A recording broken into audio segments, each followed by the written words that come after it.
And now it's time for our weekly segment Central Asia in Focus. Our political expert Ozhet Shegirbayev is already in the studio. Welcome, Ozhet. Good evening, Dorian. The EU Central Asia Summit was certainly a major highlight this week, but there was another equally important event. Kyrgyzstan, Tajikistan and Uzbekistan signed an agreement on the junction point of their borders, putting an end to the decades of territorial disputes. Ozhet, I think you would agree that this is a historic moment. I mean, for the first time in our independent history, none of the 5 Central Asian states have political claims against one another. Why do you think 2025 was finally the year to resolve these issues? Exactly, Dorian. This is a historic point of time, not only for the Central Asian region, but also for Eurasia itself. If we look back in 2021, when Kyrgyzstan and Tajikistan had a very aggressive disputes on the border issues, they frozen all the cooperation between two countries. But now we can see that just in 1 month, they started to reopen the borders. They reopened the avia networks between two countries. And moreover, previously, a lot of experts, they were saying that the main obstacle for the intra-regional cooperation development was exactly the border issue. And it was not just issue of Kyrgyzstan and Tajikistan, but for the whole Central region as a whole. And now, as we are resolving this issue, we can prognose that this stability will bring the new trade, investments, and maybe some new projects. Yes. Commenting on the agreement, spokesman of the president of Uzbekistan, Sherzod Asadov, said that today we have a different Central Asia, a more united one. Would you say that this deal signals a shift in the region's geopolitical identity? Exactly.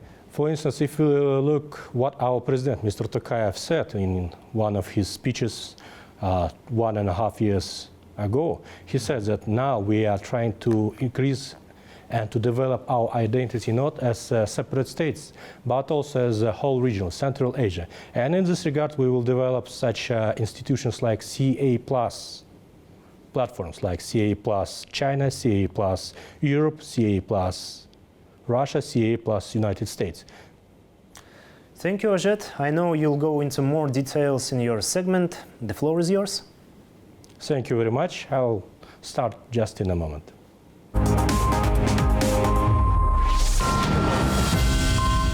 Significant event in the life of Central Asia took place on March 31 in the Tajik city of Khujand, where the Fergana Valley Summit was held.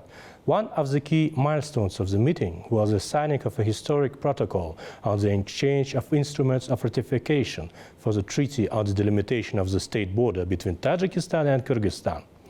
Alongside the treaty on the junction point of the state borders of the 3 countries signed during the summit. This document aims to enhance regional stability, sustainable development, and the international standing of the entire region. To commemorate this significant event, the heads of states inaugurated the friendship stele, symbolizing good neighborliness, trust, and strategic partnership. Furthermore, in the presence of President of Uzbekistan, Mr. Shavkat Mirziyoyev, and President of Tajikistan, Mr. Emomali Rahmon, a protocol was signed to bring into effect the Treaty on Allied Relations between the countries, which was concluded in April 2024 in Dushanbe. Notably, in May of last year, Kazakhstan also ratified the Treaty on Allied Relations with Uzbekistan, followed by signing a similar agreement with Tajikistan in August 2024. The summit culminated in the signing of the Khujand Declaration, which was aptly titled On Eternal Friendship. As a result, 34 years of post-Soviet border disputes, which at times led to serious local conflicts, have been symbolically brought to an end. All border disputes between the Central Asian countries have been resolved. Previously, many experts and analysts point out that border issues were the main obstacle to fulfill the regional cooperation potential.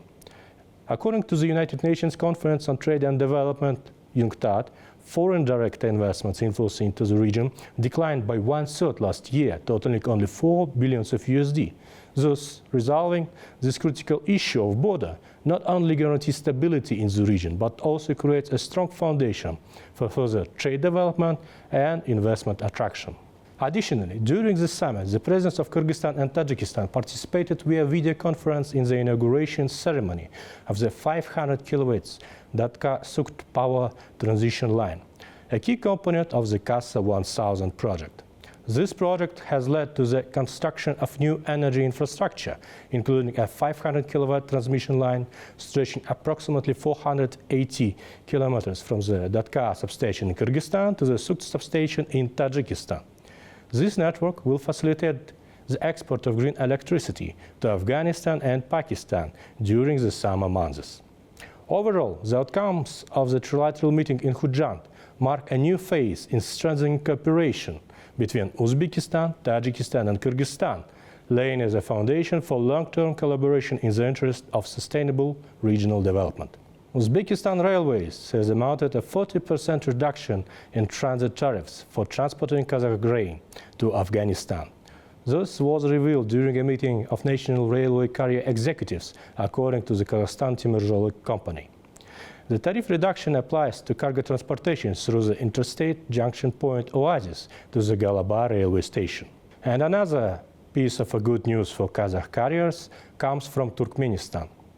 Kazakhstan's Ministry of Transport has submitted a draft law for public discussion regarding the ratification of a protocol amending the agreement with Turkmenistan on international road transport. Currently, Kazakh freight carriers must pay a $200 fee per truck for entry and transport through Turkmenistan. However, after the proposed amendments to the intergovernmental agreement, they will be exempt from this charge. During the so-called Liberation Day, the President of the United States of America, Mr. Donald Trump, announced an increase in tariffs on all imports to the U.S. from more than 185 countries worldwide. Starting from April 5, a minimum tariff of 10% will be imposed on all imported goods. From April 9, tariffs will rise for countries with the largest trade deficits with the United States. Tariffs on Kazakh products have been increased by 27%, while for other Central Asian countries the rise is 10%. Kazakhstan, meanwhile, is the main trading partner for the U.S. in the region. Last year, trade turnover between the two countries amounted to approximately 4.2 billion of USD, 2 billion of which is the Kazakhstan's export. The main exports from Kazakhstan include oil, 56%, uranium, 16%, silver, 12%, and ferroalloys, 9.5%. At the same time, almost all of these commodities positions are on the U.S. exemption list. Kazakhstan's Ministry of Trade reports that only 4.8% of the country's export goods are affected by the tariffs. Thus, there is no cause for concern. That's all from my part. Dovrin, giving the floor back to you. Thank you very much, Ojed, for this detailed review.